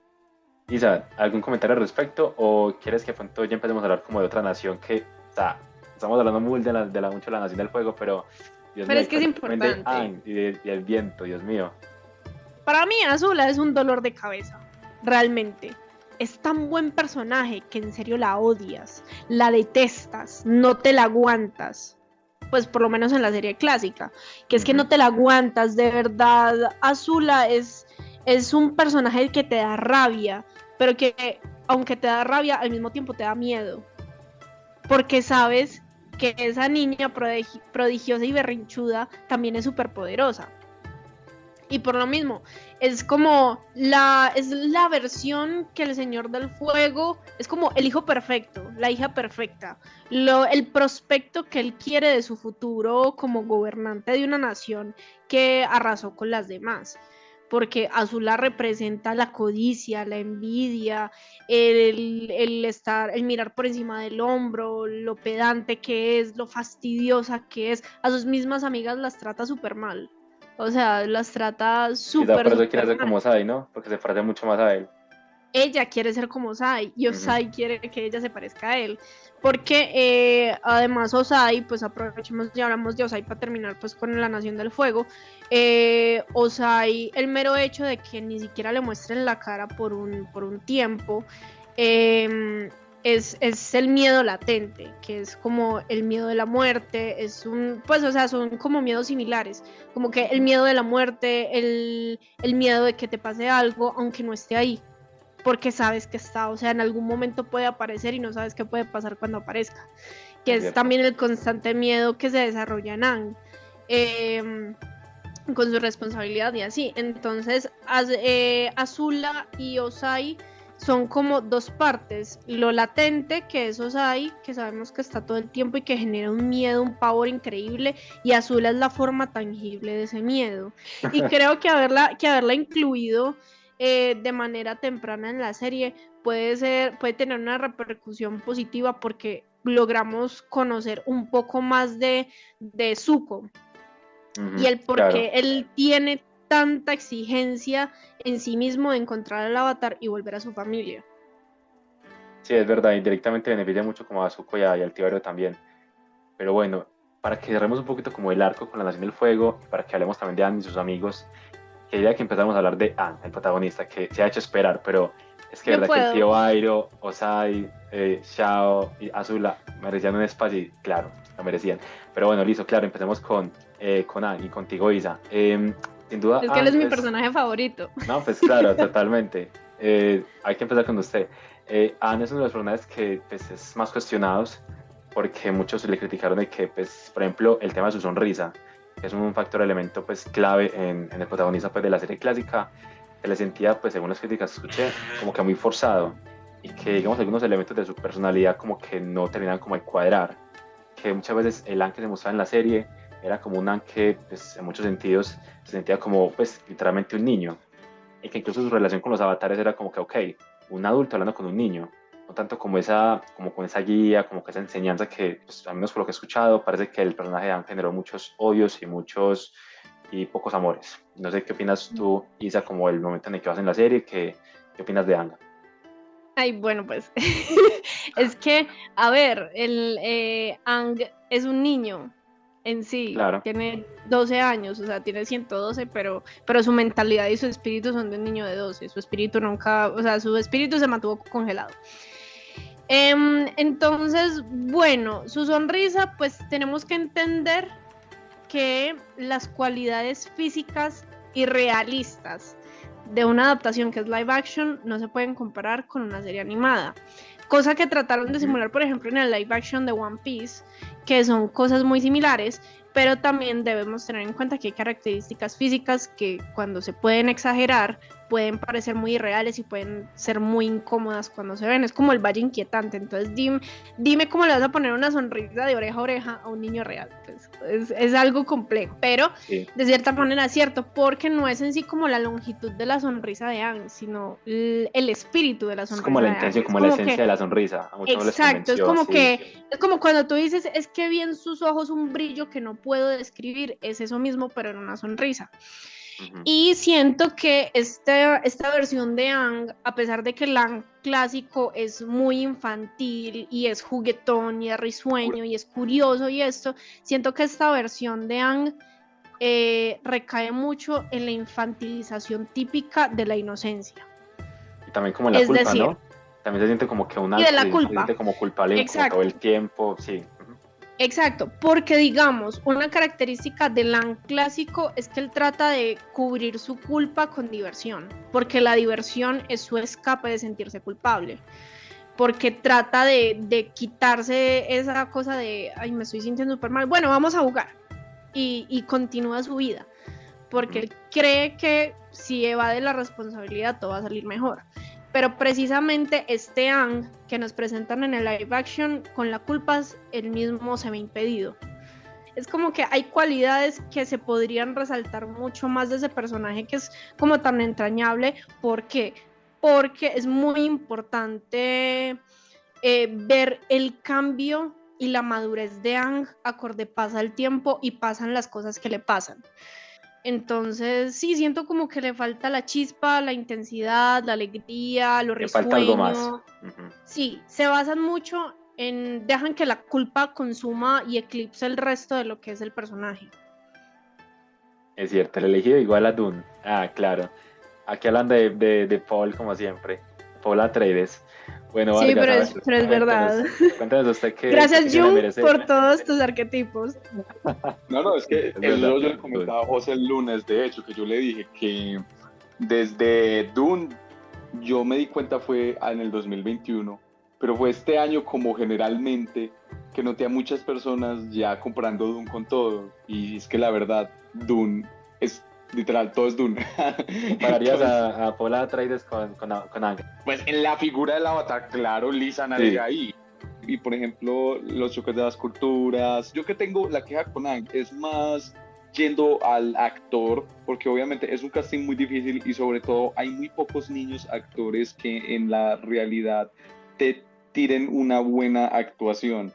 Y no es el primer papel de este actor, él ya había estado en una serie, pero es su primer protagónico y me parece que obviamente se meten con un protagonista, como Isa decía, esconde muchas cosas y tiene mucha presión. Y aún así me parece que es un papel más pesado en esta serie, porque además de ya pasar a hacer algo que no solamente es una actuación de voz, tenemos un cambio ya general en el panorama, y es que desde el principio le ponen el peso y en un mundo que está en guerra.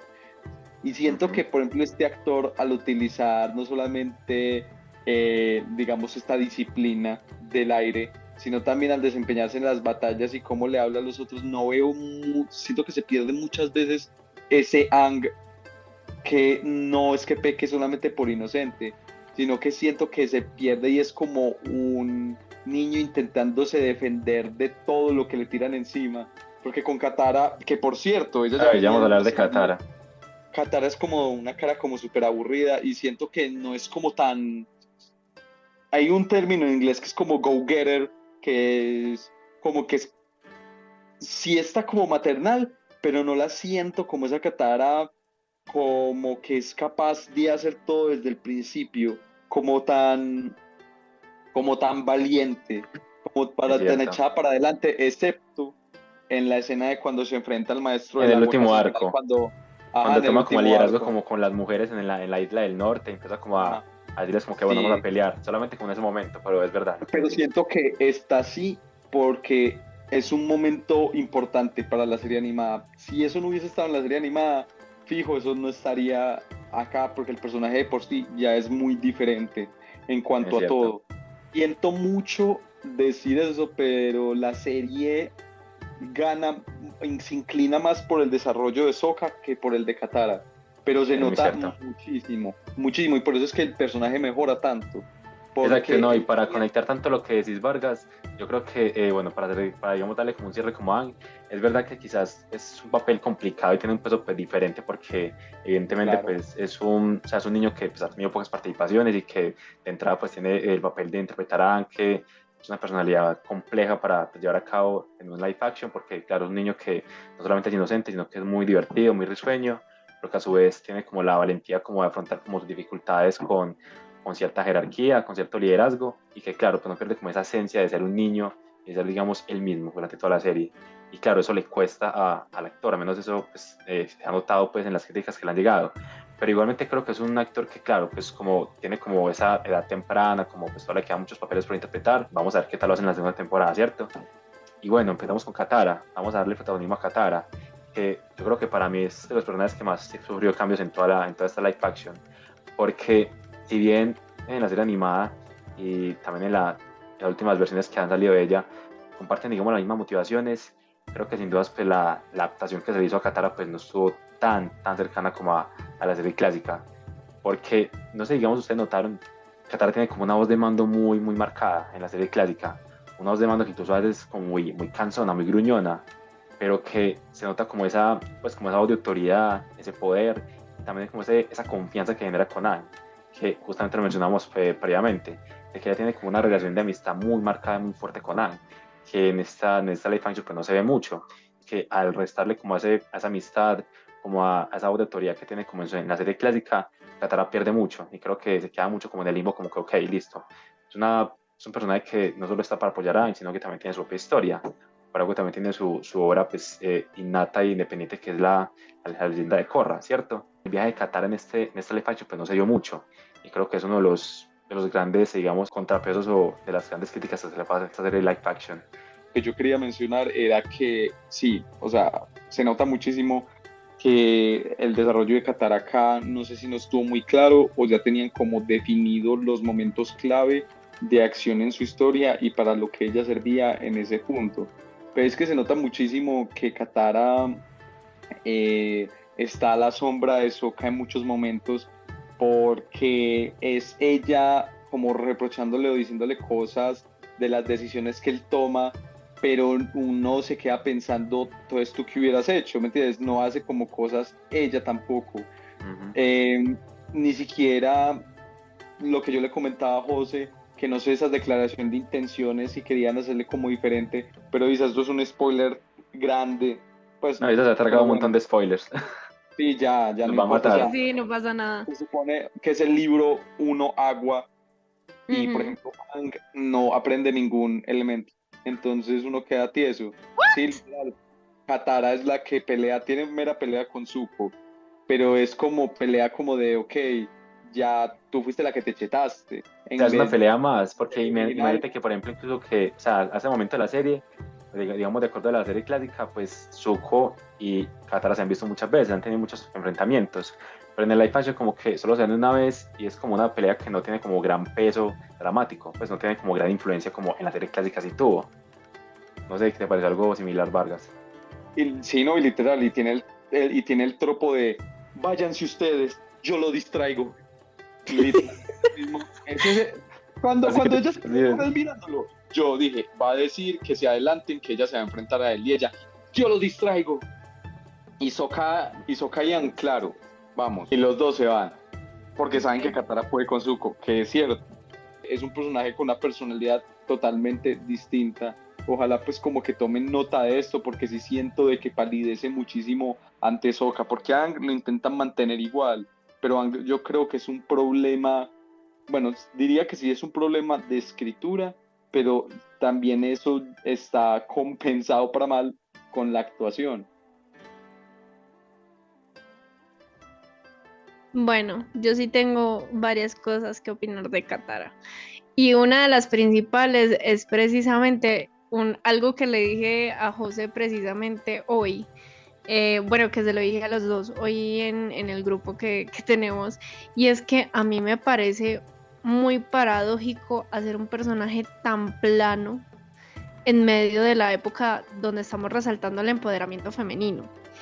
Porque Avatar, la serie clásica, salió pues hace rato, cuando nosotros teníamos 10 años, 9 años, una cosa así, que no se resaltaba tanto en lo audiovisual como el poder y el liderazgo que pueden tener las mujeres, y es una cosa que me toca de manera muy personal, porque yo creo que Katara fue de esos personajes claves como en el desarrollo también de mi personalidad como mujer, porque Katara es un personaje entrañable, que sí, o sea, parece así regañona, gruñona, porque son características maternales, que la maternalidad no es una característica mala, pero cuando no se sabe llevar, puede llevar a clichés como pasó en esta versión live action.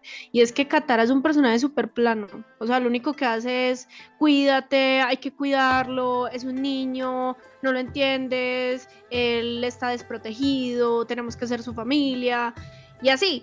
Pero pues, o sea, no, Katara no hace nada más allá de eso, o sea, sus preocupaciones no son nada más que eso. Y que realmente pues Katara en la serie clásica es un personaje muy fuerte. A ella le dicen no y ella dice ¿y por qué no? Y lo hace, que es algo que no ocurre acá. Katara en la serie clásica le pasan las cosas que le pasan por lo mismo, por metida, por testaruda, por querer saber qué es lo que pasa, por querer aprender. Ella se lleva un montón de castigos, a ella le meten a la cárcel, ella queda traumada incluso por la misma curiosidad y por las mismas ansias que tiene de conocer, de ir más allá. Ella es la que se quiere ir de la isla, ella refleja la rebeldía, el inconfort, entonces el disconfort. Entonces es súper paradójico que este personaje, que debería ser una inspiración, porque Katara realmente es un personaje súper lindo por lo mismo, porque su espíritu de rebeldía y su valentía son una cosa que no se compara. Katara ha estado al borde de la muerte un poco de veces y se ha enfrentado con brujas y con espíritus y con guerreros, generales y de todo, porque ella no se deja, pues es más sus ganas de saber que es capaz, y que por eso discute mucho con Sokka, y es porque tú me tienes que decir qué hacer cuando yo sé en qué capacidad estoy. De yo quiero ser una maestra agua, voy a aprender a ser maestra agua, así sea por mis propios medios. Es verdad, yo creo que justamente como mencionas, Isa, quizás si de pronto Katara hubiera tomado como esa posición como de liderazgo, como de atrevimiento, que siempre se va a adoptar como justamente al final de la adaptación, quizás hubiera sido como distinto de la cosa, porque justamente en este arco final donde pues va a pasar un hecho que no quiero mencionar aquí, porque también canta Isa, y la aparición de un ente muy interesante en el último arco, quizás Katara hubiera cambiado como esa percepción que tenemos de ella, porque incluso como en ese arco final, ella tiene como el atrevimiento que no va a tener durante casi toda la serie adaptada, y es que ella le dice como al maestro del Agua del Norte que no sabe por qué las mujeres no están peleando, por qué no se les tiene como en cuenta para pelear. Y no, pues dímelo ella, tú, que ni siquiera eres capaz de pelear por tu villa. Pues exacto.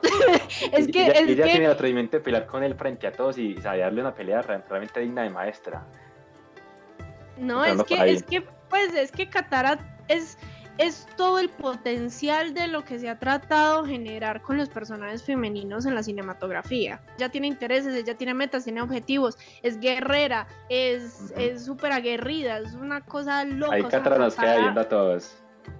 Sí, Katara tiene mucho potencial y creo que lo deberían experimentar en la próxima temporada. Esperemos que sea así en la segunda adaptación de esta serie animada. Y bueno, pues hemos hablado también de Sokka y por los lados, hay que hablar de Sokka. Una de las sorpresas de esta live action.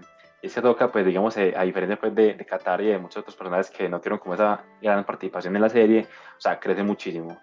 Y yo creo que tiene un cambio de verdad marcado en la serie, y es que deja de ser ese personaje como arrogante, burlesco, machista que pues, conocemos en la serie clásica, para ser un líder maduro, sobreprotector, incluso toma como esa postura como de protector que mencionabas, Isa, que no tiene Katara pues, en esta serie, también una posición confiable, pero yo creo que incluso que pues, tiene como esos cambios Sokka, también tiene como un poquito como ese humor clásico que él lo caracterizaba. Me parece que es uno de los personajes que fueron mejor recibidos como este live action. A ver, Juan Felipe, que está tan callado, cuéntenos a ver qué le pareció Sokka, y bueno, de verdad, para mí, al menos puedo decirlo, es mi personaje favorito, ahí se las dejo. Ok, Sokka literalmente tiene un glow up en cómo lo escribieron, porque no solamente es adaptar el personaje como una persona que sale de su zona de confort, sino que se maravilla junto a Aang en cómo va conociendo el mundo, porque ante todo él va con esas ínfulas o como con ese comportamiento de un líder que es al que a su padre le hubiese gustado que él fuera, ¿cierto? O al menos el que él cree, ¿cierto? Demostrando, por ejemplo, en la primera parada, que es la isla del Avatar Kyoshi, pues de Kyoshi Island, donde él queda literalmente reducido a nada por Suki, maravilloso personaje de un solo episodio, que le da muchas capas esta actriz. Sokka se da cuenta cuando es derrotado por un personaje tanto intelectual como en la forma del combate, y me gusta porque el personaje aprende y es un personaje que observa en cada lugar al que van, y me parece que cuando él pelea con Katara, él está tan bien escrito y ha aprendido tanto de lo que han vivido en tan pocos capítulos que es imposible no apoyarlo cuando él le dice lo que tienen que hacer. Y yo, dude, sí, o sea, total, lo que está diciendo él es lo que está diciendo Katara. Entonces es muy chévere porque a comparación de un Sokka muy engreído, nos muestra, no un Sokka como muy engreído, como fastidioso, como charro. Aquí nos lo denotan con esa como torpeza, pero a la vez como aprendiendo y observando los personajes, tanto en temas como el amor, como la familia, y también como viendo qué es un verdadero guerrero. Yo amo a Sokka. Sokka también es mi personaje favorito de esta adaptación, Pues a él le paradójicamente. gustan todos. Porque mi amor por Aang pues siempre ha sido insuperable. Pero en esta adaptación Sokka es un 20 de 10. Es un 20 de 10. Por ejemplo, yo le comentaba a José que me parecía muy curioso que le bajaran, digamos, le bajaron 5 puntos de machismo a Sokka. Yo creo que más por miedo a lo que dijera el público que por el mismo personaje. Porque yo siento que hacer personajes políticamente incorrectos no está mal. Porque resaltan más en su arco cuando se desarrollan.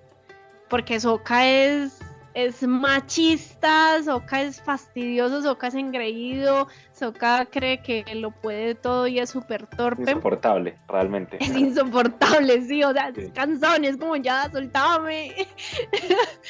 pero siento que está súper bien hecho en esta adaptación, porque no sé, o sea, es que realmente me genera una empatía increíble.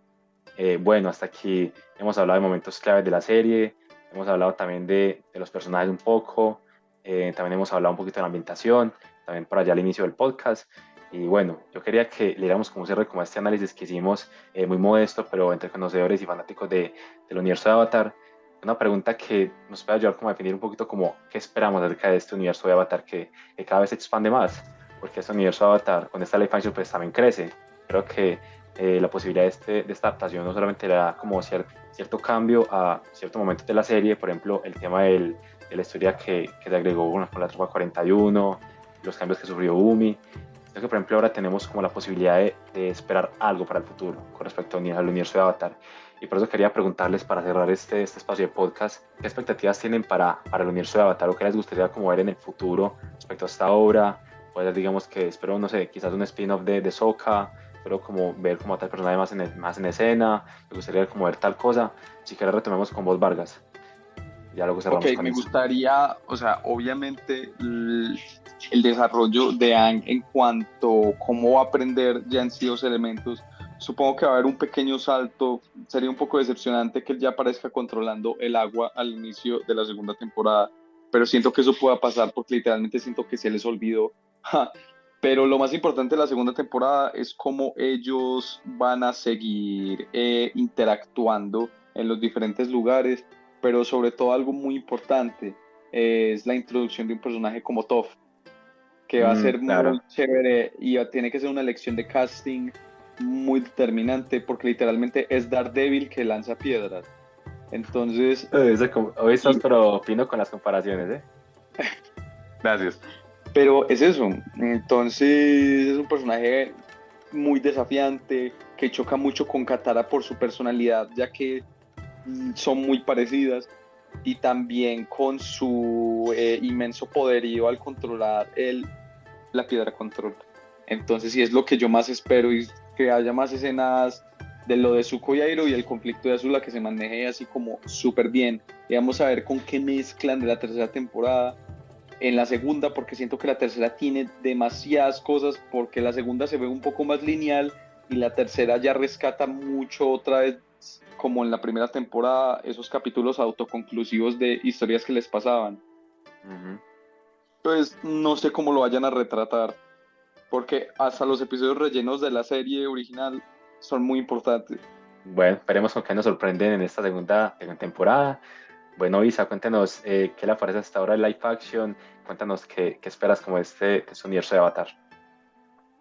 Bueno, respecto a las expectativas que tengo con el futuro de Avatar, pues espero que siga siendo realmente una serie que marque la vida de muchas personas, no solamente niños y jóvenes, que es como el público principal al que desde un principio se apuntó desde la serie clásica, sino también a adultos, a mayores, porque es una serie que a mi parecer es completa, o sea, es profundamente completa en todo su sentido, en los personajes, en desarrollo, en historia, en enseñanzas.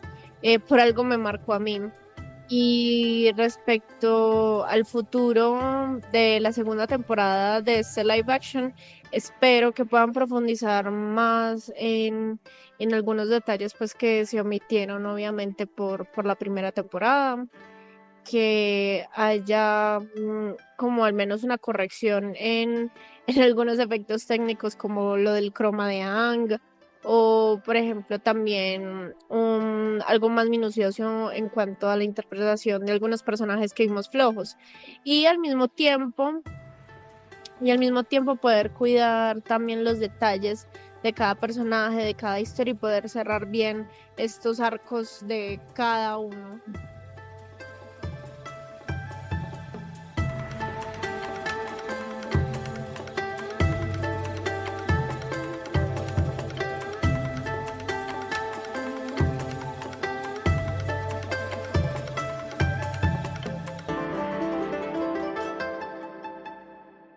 Este producto fue realizado por Andrea Castro, Lady Becerra y José David Chalarca.